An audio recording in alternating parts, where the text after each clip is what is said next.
Prime Minister Narendra Modi and Indian Army Chief Lieutenant General Dalbir Singh Suhag went to the RNR hospital in Delhi after Lance Naik Hanumanthappa was brought in from Siachen. He was pulled out by 220 personnel of the Indian Army after being buried under 25 feet of snow for 5 days. Gaurav Sawant, Shiv Arur and Jugal Purohit get you this story.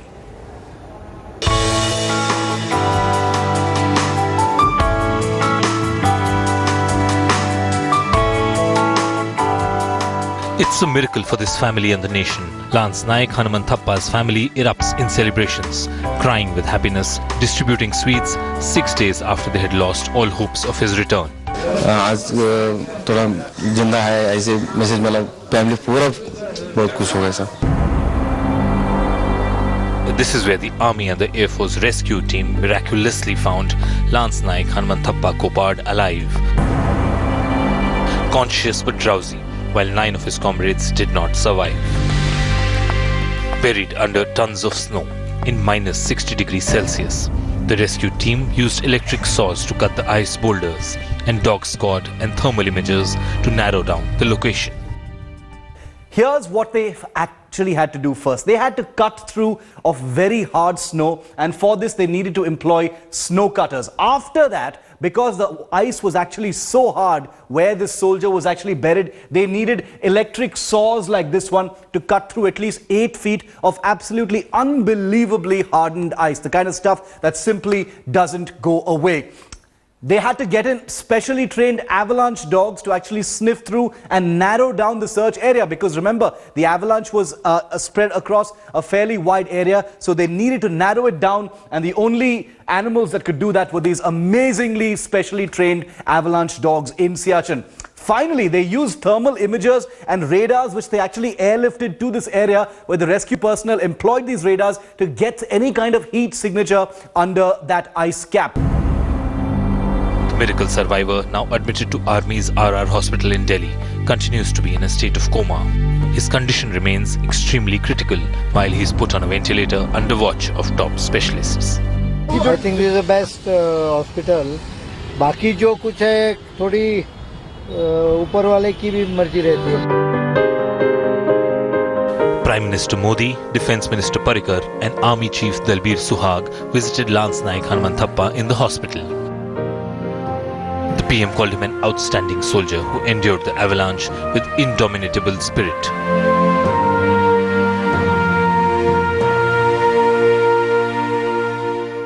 Lance Naik Hanumanthappa may have beaten all the odds to survive till now, but the next 24 to 48 hours are extremely crucial. However, the army is leaving no stone unturned with the best team of doctors attending to him. And even as the story of miracle reached the country, the Prime Minister, Raksha Mantri and the Army Chief came to Research and Referral Hospital to look at him. All eyes and all prayers are definitely with him in the hour of crisis. With Jugal Purohit in Leh and camera person Kirpal, this is Kamaljeet Sandhu in Delhi for India Today. Joining me now on the newsroom is Gaurav Sawant. He's been able to get very fascinating details about how yoga could have possibly played a role in ensuring that this Jawan stayed alive for 5 days, buried under 25 feet of snow. I also want to go across to my colleague Shiv Arur, who's been able to access all that is available with the Indian Army about the kind of career Hanumanthappa had. And I also want to introduce our guests on this broadcast, starting with Colonel Vipin Balia. He's one of the finest neurosurgeons produced by the Indian Army. He, in fact, was amongst the first doctors, the first doctor who served at Siachen soon after Bana Singh took over this post in 1984, the first Indian doctor to serve at Siachen. He's joining me on this broadcast. With us also is Lieutenant General Syed Ata Hasnain, very sharp military mind with very strong views on whether or not the Siachen glacier can be demilitarized. I also want to introduce Ajit Bajaj. He runs Snow Leopard, a terrific mountaineer, has scaled amongst the highest peaks in the world and is very well aware of the kind of risks soldiers take when they climb up such mountains and try and stay there. Thank you so much. Really appreciate all of you joining us on this broadcast. Gaurav, to you first. people posted in Siachen, those who worked in the Madras regiment with this soldier, giving us interesting details about how yoga could have played a role in helping this Jawan survive for so many days. Tell us more. They're just trying to figure out, in fact, the entire Indian army is trying to figure out how this soldier survived. It's sheer grit, it's determination, it's God's kindness, it's God's will, and perhaps yoga. Now, he was buried, Rahul, under 35 feet of snow at 20,500 feet of altitude for 5.5 days. For 5.5 days, with perhaps very little oxygen trickling in from wherever, we still do not know. We'll have to wait for him to tell us his story. But he was a trained yoga practitioner and he used to teach yoga. In fact, at the yoga day, he led the yoga demonstration. People would have seen those images on TV. He led the yoga demonstration that happened at Siachen. At the Siachen glacier, at the International Yoga Day. And he would talk, and General Sayyadata Hasnain will bear us out, the importance of yoga in high altitude. Extremely critical, because breathing in a rarefied atmosphere, you really need to control your breathing. I want to go across live to Leh. Joining us from there is my colleague Jugal Purohit. He, in fact, has just come down from the Siachen glacier. Jugal, give our viewers a detailed account of what you saw. You were very close to the post where Lance Naik Hanumanthappa was deployed. What did people that you spoke to tell you about the avalanche at Siachen and also the rescue operation? Well, Rahul, very interestingly, barring everybody outside of Siachen, no one inside the operation calls it an avalanche. They say that it was blue ice, a wall of ice which is harder than concrete, which fell on their colleagues, and 9 of them could not make it. It's technically also different from an avalanche, is what they told us. In addition, Rahul, we spoke to the people who were involved in the rescue operation, we spoke to the senior planners, we spoke to the actual operators, and they tell us, Rahul, unanimously that this is perhaps the biggest and the most intensive operation that the army has ever launched in terms of rescue and relief. They say that while in a normal situation at Siachen, any kind of operation would have to shut shop by about afternoon, because after that the winds pick up, the blizzard starts, and the temperatures of course go down perilously. This time around, perhaps again for the first time, they are seeing 220 men, specialized equipment, dogs, very, very high-tech gear, all of it flown in and operating day and night. For viewers who have never seen Siachen, it's the world's highest battlefield to operate there. What was the temperature like, Jugal, when you were at Siachen? Also, I'm told that some of the soldiers who were involved in this rescue operation, they also suffered frostbite. So it's at immense cost that the Indian Army soldiers continued looking for their brother soldiers despite the inclement weather, despite the high altitude, and despite the freezing temperature there. Rahul, 2 very quick points on this. One is that in terms of the effort, I can tell you I was there at the base camp. I moved around. I also visited through helicopters, other areas, and everywhere, Rahul, we were met with people who said that why weren't we sent there? We wanted to be there. Commanding officers said they had a tough time telling their people that not everybody can go there. Second part, Rahul, what is the particularly dismay and sadness to these Jawans and a lot of officers who I spoke to is the manner in which the Prime Minister, the Defence Minister actually went ahead unilaterally and declared their Shraddhanjalis for these 10 people. They said that wasn't at all in the right way of things. The army, he said, a lot of them said, was the only one which was pursuing its In time this has happened, Jugal. All these Mantrijis shot off their Twitter handles when the operation in Pathankot was still going on, saying we've killed the terrorists. Now again they declared that everyone was dead, while only the soldiers of the Indian Army, I remember Gaurav telling me that one soldier is saying he's hearing something.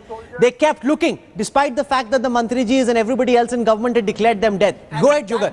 That was spectacular, Rahul, because even though they may have called it off, this soldier kept knocking. That's just what is the haste. There's actually, Rahul, a laid-down procedure, as you would know in the military. You call anyone who's not found missing in action. After 7 days, you call them missing in action, presumed to be dead. You never ever declare them dead unless you find their bodies, Rahul. It's a very, very basic rule that a lot of these officers and men told us Okay, about. just stay And with me for they a moment, drilled Jugal. I want to go across to my colleague Shiv Arur.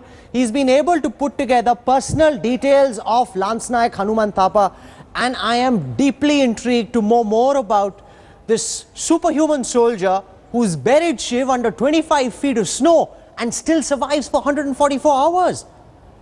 It's a story of heroism with every single detail that still comes out. And if you actually look at the life that this Lance Naik has lived so far in the army, it's not very surprising. He's been in the army for 13 years and 10 of those years have actually been spent heroically in the most difficult areas in the country. He joined the army infantry, the Madras Regiment, 19 Madras is his unit in 2002. We're calling him the Miracle Jawan because between 2003 and 2006, he spent 3 years in the toughest counter-terror operations in Jammu and Kashmir. After that, he was in another posting. 2008, he chose to go back. In 2008, he joined the Rashtriya Rifles. The Madras Regiment was in Jammu and Kashmir, where he resumed counter-terror operations in Jammu and Kashmir. Not to be dulled even for a moment, in 2010, without a break, he was deployed in the Northeast, where he spent 2 years there fighting insurgents and terrorists in the Northeast. In August 2015, he was deployed at the Siachen glacier. He showed a huge physical acumen during his high-altitude training, and he was deployed at the glacier. And in December 2015, as a result of absolutely amazing performance during the training rituals and the things that are gone through before people are handpicked, he was specifically chosen for the super high altitude posting where that avalanche actually happened a few days ago. So out of 13 years in the army, 10 years in the most difficult areas, not really surprising anymore. Stay with me, Shiv. I want to go across to Colonel Vipin Walia. And I want to read out from the medical health bulletin that's been issued by the RNR hospital. This says that Lance Naik Hanumanthappa was severely dehydrated, hypothermic, hypoxic, hypoglycemic and in shock. He was resuscitated by doctors at the site. It goes on to say he's currently comatose, continues to be in shock with low blood pressure. He has pneumonia and his investigations have revealed liver and kidney dysfunction. Fortunately, there were no cold exposure related frostbite or bony injuries to him. Using all the experience you have, Colonel Walia, what can you tell our viewers in layman language about his current medical condition and the chances of him being able to pull through, sir? The medical report from RNR hospital is quite detailed and is very clear that the patient is very critical. He has been exposed to extreme hypothermia, exhaustion, dehydration and hypoglycemia. Fortunately, he's in the best facility available, and as of today, the doctors in RNR and Army Medical Corps have perhaps the greatest experience anywhere in the world to treat patients with high altitude problems as well as hypothermia. So he's in the best of hands. Notwithstanding that, he is critical, and the odds of him making it should sound remote. The odds of him making it sound remote, but he's already been through one miracle. You know, he survived for those 5 days. Now tell me, yes, Colonel course. Walia, you were a very young officer. You were a very young officer when you were posted way back in 1984 at the Siachen glacier, becoming the first officer, first doctor to be deployed at Siachen. What would it have been like medically, sir, for Hanumanthappa to survive buried under 25 feet of snow for 5 days? How did he do this medically, sir? See, obviously there was an air pocket which allowed him to breathe. So there was an air cave, a little cave or something formed which allowed him oxygen, which allowed him to breathe. So there's no hypoxia there. But notwithstanding that, minus 60 degrees Celsius, 5 days of exposure to the cold, to the wind, exhaustion, mental fatigue, everything has taken its toll. Now I do hear that he was very good at yoga. He was a yoga instructor. Perhaps that did play a role. He could have been trained to slow down his metabolism, slow down his respiratory rate, and that has probably helped him. He also would have been mentally quite strong to go through this and survive this. I mean, it's a miracle that we are seeing him and we're talking about this today. As far as I can recall, or whatever research I could do, there is not a single recorded case of such severe hypothermia after exposure of 5 days. You know, I've seen cases. There isn't a read of single cases recorded case, you're for saying, 45 minutes. of somebody having survived under snow for 5 days? At this altitude, it's a combination of factors. It's not a single factor. It's high altitude, 20,000 plus feet, plus it's winter there, it's minus 60 degrees, no nutrition, nothing. So we are not dealing with one problem, we are dealing with a multitude of problems. Stay with me. I want to get our viewers a sense of what life at the Siachen glacier is really like. Because sitting where I am, or standing where I am in the newsroom, and sitting where you are in your bedroom or your drawing room, people can't quite imagine what it is like to be serving at 19-20,000 feet. I'm playing out now an excerpt from a documentary put together by Discovery Channel, accessed by India Today by special permission, which really takes you to Siachen and gives you a peek into the life of the Indian soldier. It's only 4 minutes long, this excerpt. Sit back and watch and get a sense of how tough life at Siachen really is. Ladakh. This barren land was once an important stopover on the ancient Silk Route. But since the middle of the 20th century, Ladakh has acquired a whole new importance for India, Pakistan and China. About 200 kilometers north of Leh lies the Siachen glacier, stretching 77 kilometers from 12,000 feet at its snout or end to over 18,000 feet at its highest point. This is the site of armed confrontation for over 3 decades. It is the world's highest battle zone. Soldiers from different parts of the country preparing for the world's highest battleground. Whenever people ask about where you have served and you include Siachen, then people see you with a different eye. The conflict over the border dates back to the partition of British India in 1947. Pakistan viewed partition as incomplete because Kashmir remained with India. Through the Shimla Agreement in 1972, LOC was created. It defines the territory each side controls. But the issue of borders was not entirely settled. Both India and Pakistan thus lay claim to Siachen. In June 1978, Colonel Narendra Kumar led the first Indian expedition to survey the Siachen glacier. The Indian Army team returned with vital information. If you want to hold on to Siachen glacier, you will have to go a little west and go on Silk Road. Siachen Base Camp is the setting for the second stage of acclimatization before soldiers are deployed in forward posts at higher altitudes. Risks are lowered with acclimatization to high altitude.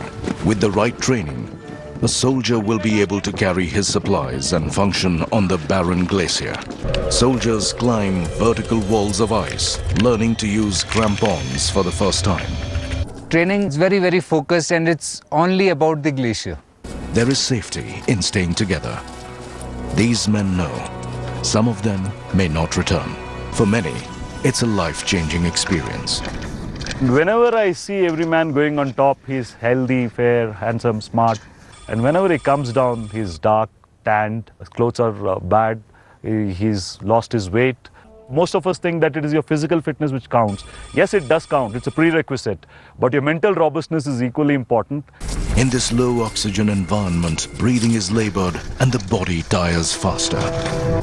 The men also need to hydrate themselves regularly to fight the dry, high-altitude air. On Siachen's rock and ice, special forces train hard.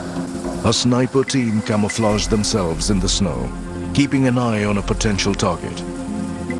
They are trained to hold their position for as long as 96 hours without relief or replenishment.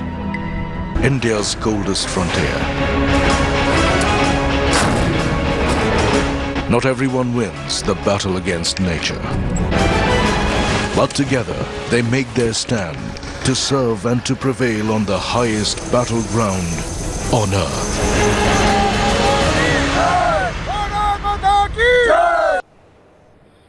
You can watch this full film on Discovery Channel on the 12th of February at 9 p.m. I want to go across now to Ajit Bajaj. He runs Snow Leopard, one of India's top adventure travel companies. He's also been skiing at the North Pole, at the South Pole. He's skied across the Greenland ice cap, and he's climbed several of the highest mountains in the world. Ajit Bajaj, as a very accomplished mountaineer, explain the challenges of being at 19,600 feet. And as a mountaineer, can you even imagine that it is possible for someone to have survived for 5 days buried under 25 feet of snow? Rahul, at the very outset, on behalf of the entire country, I'd like to offer our deepest condolences to the families of the 9 brave hearts who sadly did not make it. I've just returned, just 2 weeks back, I was on a mountaineering expedition to the Andes where we went up to 23,000 feet. And the lowest temperature there was about minus 35 degrees Celsius. Having, as a civilian, been to the Siachen glacier with the Indian Army, all I can say is that in the line of duty, what our Army personnel are doing, it really makes our country proud. You know, even breathing at 20,000 feet, and I can say this from my recent experience, you just walk 5 to 10 steps and you are completely out of breath. And then of course it's the extreme cold. And you know, to top it off, our Army personnel, they have to remain vigilant. Okay, stay with me, Ajit Bajaj. I want to go across now to India's top yoga practitioner, Baba Ramdev. He's joining us on this broadcast. Thank you very much, Swamiji, for agreeing to join us at such short notice. पर हमें जो खबरें मिल रही हैं वो ये हैं कि लांस नायक हनुमंथापा योगा किया करते थे. जब सियाचिन में योगा दिवस मनाया गया तो योगा डे सेलिब्रेशंस को वो लीड कर रहे थे, वो सबको सिखा रहे थे. और जितने भी अफसरों से, जवानों से बातचीत हुई है हमारे रिपोर्टर्स की, वो कहते हैं कि 5 दिन इतनी सारी बर्फ के नीचे सर्वाइव कर पाने की एक बहुत बड़ी वजह ये थी कि वो योगा किया करते थे. आप कैसे देख रहे हैं इसको, स्वामी जी?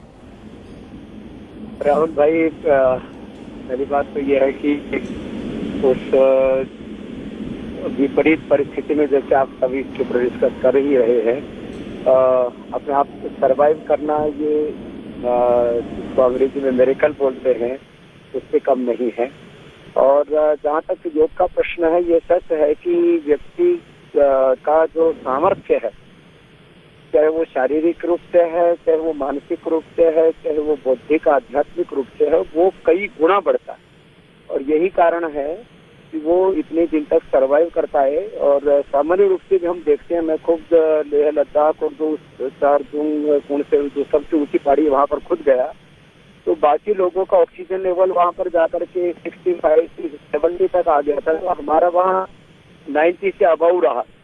मीन्स जो योग प्रैक्टिस करने वाले हैं उनका, चाहे वो ऑक्सीजन का लेवल मेंटेन करना हो बॉडी में, विपरीत परिस्थितियों में स्वयं को ढालना हो, जो अलग अलग प्रकार की सिकनेस होती है, डिफरेंट. स्वामी जी, मुझे ये तो समझ में आता है कि अगर आप योगा करते हो तो कुछ देर आपको एडवांटेज मिलता है, लेकिन क्या आपको लगता है कि 144 घंटे जो ये आदमी 25 फीट बर्फ के नीचे ढका हुआ था, गिरा हुआ था, फंसा हुआ था, इतनी देर तक भी योगा ने इसकी मदद की सर्वाइव करने में?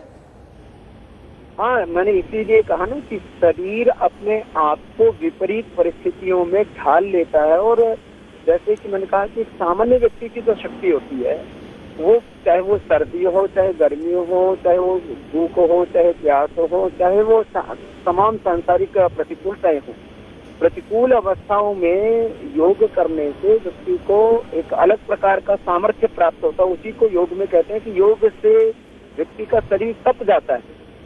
और तपस्विना है योग सिद्ध्यति तपस्वाध्याय शुक्लभाना ने किया योग. मैंने योग का सबसे पहला स्टेप उसको शरीर को तपा देता, मीन्स विपरीत परिस्थितियों में स्वयं को ढाल लेता है व्यक्ति का शरीर.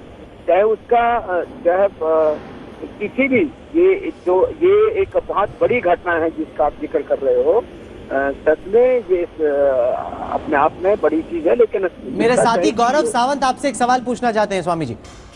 स्वामी जी ये बताइए कि 20,000 फीट की ऊंचाई, क्योंकि लेह की आप बात कर रहे हैं वो तो 11,000 फीट है, 20,000 फीट की ऊंचाई पर 5 दिन तक बर्फ में अगर दबे रहे कोई तो, और वहां पर बहुत कम ऑक्सीजन मिल रही हो, तो योग की क्या भूमिका रहती है ऐसी परिस्थिति में? या ये केवल एक भगवान का चमत्कार है कि वो 5 दिन बर्फ में दबे रहने के बावजूद जीवित हैं? लांस नायक हनुमंथप्पा।